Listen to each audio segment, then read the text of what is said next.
Hey guys, and welcome to another Graceful Living video. I am Amber. Don't forget to like, share, and subscribe to this channel. Click the notification bell. I would not want you to miss any of the future videos that I have in store for you all. Today's topic is about mommy and self-care. So if you're interested in that topic, stay tuned.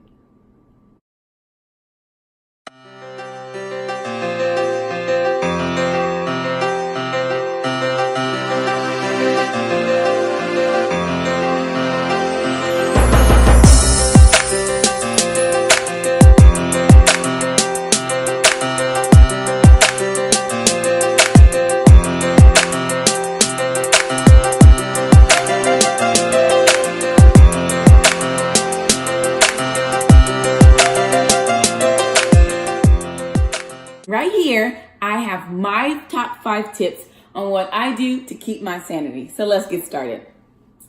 This first one may seem a bit small, but it makes a big difference, trust me.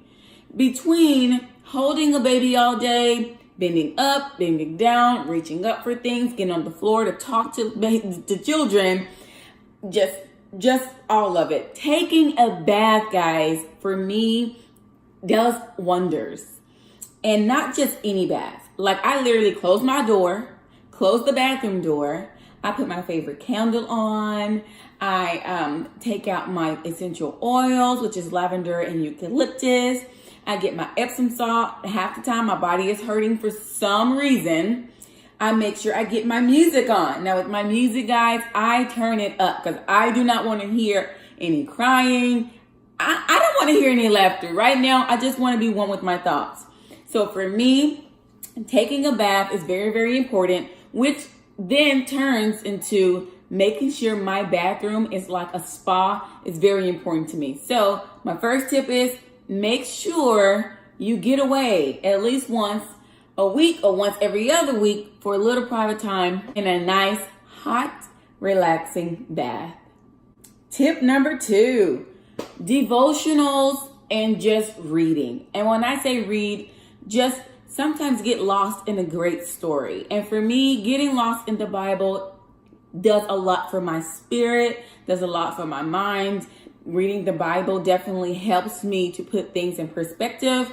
As a mom, as a wife, I always have different things that goes on in my head on how to make sure my family is secure. Making sure I'm a good mother, making sure I'm a great wife, making sure I'm a great servant to the Almighty Most High.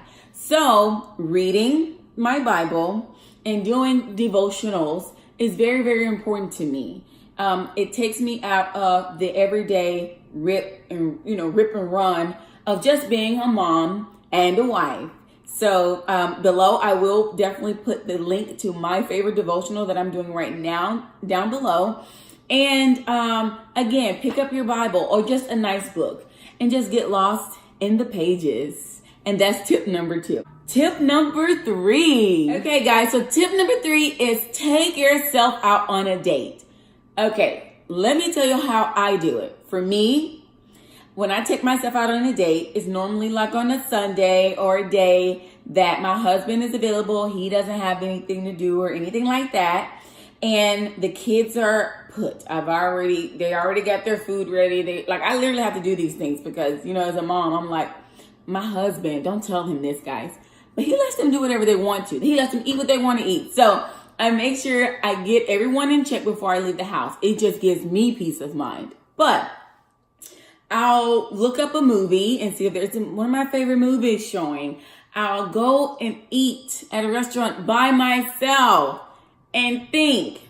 I'll, meet up with a friend just to chat about women things or to actually have an adult conversation without a child saying, but mommy. These things are important. Something simple as going through Target and TJ Maxx without having to pull out a stroller, put on a baby carrier, put a baby in the cart. Literally, this is a big thing for me. Literally getting out of the truck, putting on a purse, not a diaper bag, and walking. And just walking. That for me is huge. Because I have 3 children and I've been doing this for for a little while. So something just as simple as just taking myself out on a date. And it's normally not long. It's normally maybe 3 or 4 hours. 3 or 4 hours, I'll do something for myself. Self-date. Date yourself. Make sure you remember that you're worth it. Let's head on to tip number 4. Tip number 4 is probably going to be your toughest. And I say that because tip number 4 is sleep. Yes, moms. This may be your hardest one. Getting some sleep. It's definitely difficult for me because at night is when I can get most of my things done. At night is when I can get most of my mopping done, anything for my YouTube channel, anything for my businesses, anything like that complete.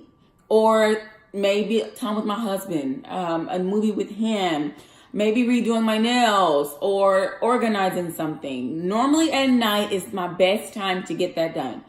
Normally, I don't go to bed until 1 or 2 o'clock in the morning because that's just my me time. That's my zone time. It's when I zone out. Because the kids don't go to bed until 8. Between 8 and 10, either I'm helping my husband do something for his business, or we're cleaning up the kitchen together, or we're just talking, or sometimes we don't even get into bed at 8. Sometimes they'll get to bed at 9 if we have a family gym night. So sometimes, mommy, take the time to just say, today, we're going to push everything up. You guys are going to have dinner at 6. You're going to be finished, get your bath started at 5, dinner at 6. We'll do some story time by 7. And you guys are going to bed, and I'm going to bed with you. We're shutting this house down. Guys, it does the body and the mind some good. Some nights, I lay there and I'm like, thank the Most High for sleep. It's medicine. It's medicine for the body. It's medicine for the mind. So, mommy, sometimes just put the dishes down. Sometimes just put the schoolwork down. Sometimes you may have to cancel a play date. Get some rest at least once a week. And this is something I'm definitely going to challenge myself to do better on. So that was number 4. Let's move on to our 5th and final one.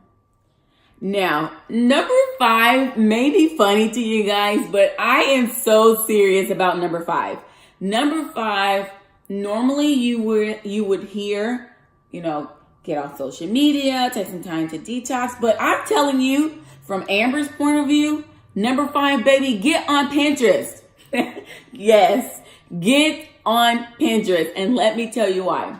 For me, Pinterest puts all of the thoughts that I have throughout the day and throughout the week into some perspective. Whether it has something to do with organizing, homeschool ideas, activity ideas, field trips, date nights, being intentional in my marriage. It gives me ideas on recipes and things to cook. It gives me ideas on being a minimalist, better eating habits. It gives me ideas on my budgeting. It gives me ideas on hairstyles, nail polish, just style. I don't know if I said that one, but Pinterest gives you ideas of everything. And it kind of lifts a weight off of my shoulders when I'm thinking about things I want to do, but I just don't know about how to get them done. Pinterest is my go-to. So, mom, right here, right now, I'm saying take some time and browse Pinterest for all the things that you want to do, but just can't figure out how to get done. Pinterest has your answer after you pray. Okay. So there you go, guys. I did not want to make this video too long. I just want to give you my top 5 tips on what I do for mommy self-care. And you have a great night. Shalom. Hey, you. Did you like this video? Did you remember to subscribe and to share? Great. Don't forget, click that notification button. I wouldn't want you to miss a thing. Shalom.